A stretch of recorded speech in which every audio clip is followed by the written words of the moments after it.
How are you seeing consumers shift their preferences in authentication solutions? Well, so I think one of the primary things that we've seen is just consumers' acceptance of biometrics. They're much more willing to share information about their physical being as well as having their behaviors tracked. And I think a lot of this was just because of this transition that we saw to digital channels. I mean, this obviously was part of the pandemic.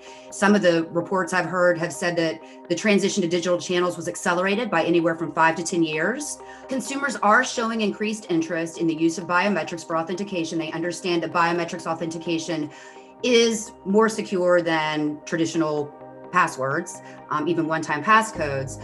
But we are seeing some shifts even within the biometric space.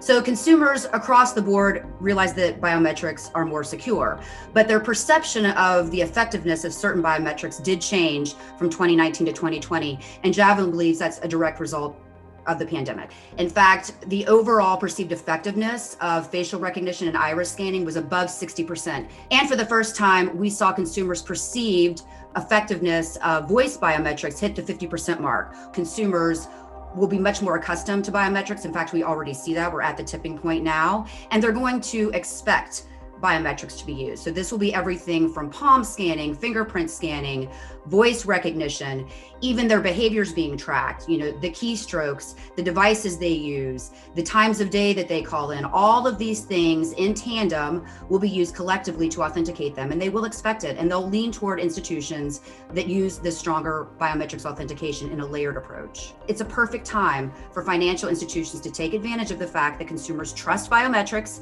they trust their financial institutions. If institutions clearly explain how they're using the biometrics, how they're using the behaviors that are tracked to strengthen authentication, I think it's a win-win.